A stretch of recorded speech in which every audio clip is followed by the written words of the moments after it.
Hi everyone, I'm Scott, and this is another episode of WIS, what I'm calling these videos, what I've seen, what I've skipped. I'm going to talk about the new movies that I saw on DVD, followed by new movies I saw in the theater, and then I'll talk about a movie that I ended up skipping.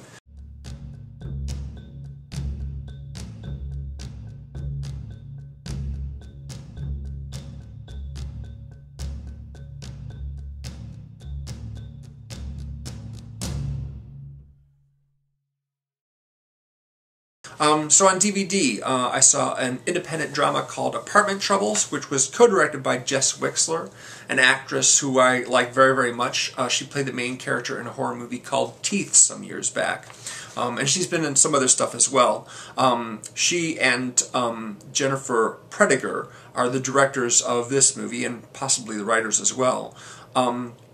Jess Wixler and her roommate are really having a lot of difficulty making ends meet. They need to move out of their apartment within like a few weeks or less because they haven't been able to satisfy their landlord financially, and so they decide to take a spur-of-the-moment trip to see a relative and maybe just get a little bit of money from them, or just basically stay at their place for a bit. They felt like they just sort of needed to get out of New York for a little bit, and once they get there, they just they sort of fall on their faces.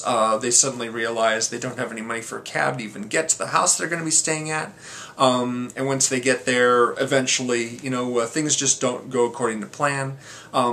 The lady who stays at the house, I believe it's Jess Wixler's aunt, and she says, how about you audition for the show we're putting on? It's a talent show, like, you know, America's Got Talent or something like that. So they go there and they put on this sort of conceptual art piece, and no one really gets it, and things just just don't go well for them. I like this movie overall, but it isn't something I would go, yes, you definitely have to see it. It's okay. Yeah, it's the kind of thing where, you know, if it's the kind of movie that appeals to you, you'd probably like it. If not, you'd probably hate it. So take that as you will. I saw Paper Towns, which is a movie adapted from a John Green novel. He also wrote The Fault in Our Stars, of course. This movie was directed by Jake Schreier. I believe that's how you say his name. I'm not familiar with his work. And basically it's Nat Wolff, who played the kid who lost his eyesight in Paper Towns, along with Cara Delevingne, right? Is that how you say her? She's like this, you know, very well-known model and actress who's sort of plays Margot, the mysterious girl who's always going on different adventures, and she decides basically during their senior high school to like play pranks on a whole bunch of people who wronged her and then just skip out of town.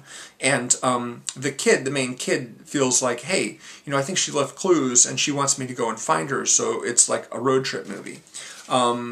This one was okay, but it wasn't anything that really made a strong impression on me. I would say probably want to skip that one. Nothing special about it, personally. I saw American Ultra, which is an action comedy that was written by Max Landis, who wrote Chronicle. The movie was directed by Nima Nourizadeh. Not familiar with him very much. Didn't like the movie very much. It has Jesse Eisenberg and Kristen Stewart as the main characters, and he is actually a covert agent, although he doesn't remember anything. But it's sort of like Jason Bourne. Suddenly, he can't remember anything, but he has sort of like an alternate identity that's been implanted in his head. Unlike Jason Bourne, he thinks he's somebody that he isn't, and then suddenly realizes that he has all these incredible shooting and hand-to-hand combat skills. Yeah, I found this movie kind of annoying, so I wouldn't recommend it. Also, Topher Grace plays the villain. Thought I'd mention that. There's an independent comedy called Results, which is directed by Andrew Bujalski. Guy Pearce uses his native Australian accent. He's the owner of a Los Angeles gym, and he has basically a whole bunch of personal trainers in his employ, one of whom is played by Kobe Smulders, and they've had sort of a romantic past But they're still, that's over with, but they're still working together, which makes things kind of awkward. Also, Kevin Corrigan is in this movie. He's Colby Smolder's latest client, and he has like romantic designs on her, but he's very, very awkward socially, so he really doesn't know how to, flirt with her or anything like that, and it's sort of a comedy of errors. Things get more complicated when Kevin Corrigan, who's very wealthy, decides he wants to co-invest in Guy Pearce's new expanded gym, and that make things more complicated. I like this movie a lot. I think it's really good. I would recommend it. And also, I really like the end credits, which has a scene play over the titles, which I thought was a fun scene. Very delightful scene. So that one I would recommend. I saw the Disney film Maleficent, which is a live-action version of Sleeping Beauty, with Elle Fanning as Sleeping Beauty, and the evil witch-type fairy person, played by Angelina Jolie, of course. Did I like this movie? Not especially. I didn't make any sort of effort to see it in the theater when it came out like last summer. It wasn't something that interested me. It just sort of happened to be there at the library when I was looking for a DVD to watch, so I thought, oh, I'll check this out now. But yeah, it really wasn't anything that I would say, see it. I know probably a lot of people like it, but I really didn't think that much of it. Finally, I saw Citizen 4, which is the documentary on Edward Snowden. He's been someone I've been very interested in since John Oliver did his interview with him in Russia. And also there's a dramatized version of Edward Snowden's story, with Oliver Stone directing and Joseph Gordon-Levitt. That's going to be coming out sometime this year. I'm excited to see that. And Citizen 4, I thought, this is basically just drama depicting the process of him meeting with journalists who will disseminate the information that he has acquired. The director of this documentary was Laura Potras, and she sort of interjects her own sort of what's the word I'm looking for? Her sort of tale of how she met and had contact with this guy. Citizen 4 was sort of his code name when he contacted her. He didn't want to use his real name. Anyway, it ends on a rather bleak note, of course, with Edward Snowden being stuck in Russia, unable to return to the United States. But yeah, I mean, if you know a lot about Edward Snowden, you probably know what this documentary covers. But you get to basically see him, and he talks a lot about why he's doing what he's doing. So if you're interested in Edward Snowden, of course, just simply as a subject, then that's something you would definitely want to take a look at. I only went to see 2 movies in the theater in December. One of which was Chiraq by Spike Lee.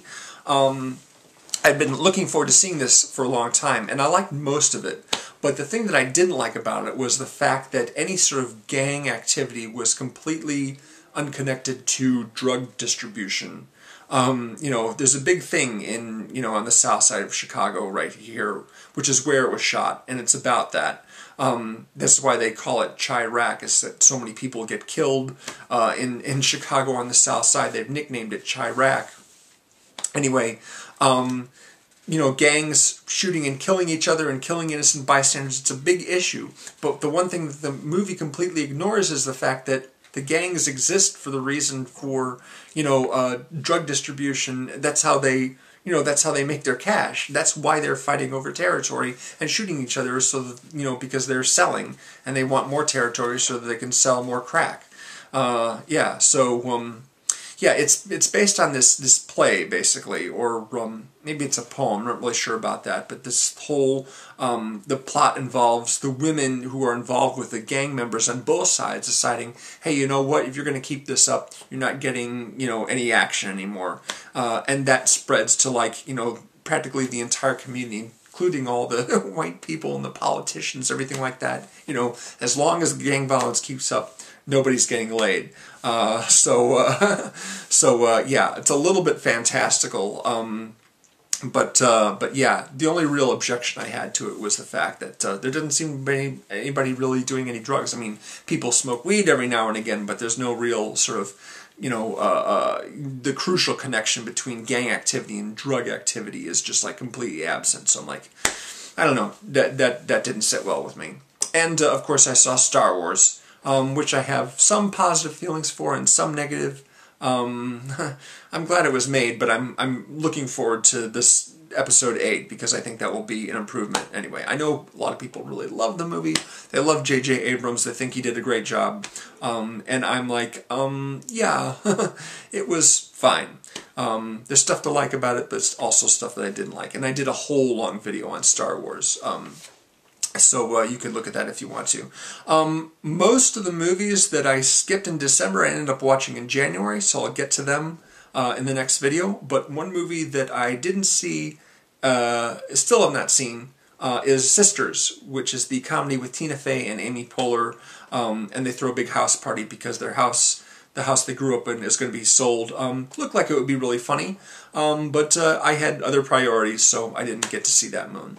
So that is my little sheet for December, the stuff that I've watched. Thank you very much. I hope you enjoyed this. I will see you again next time. It'll be January, of course. January of this year, finally. Later.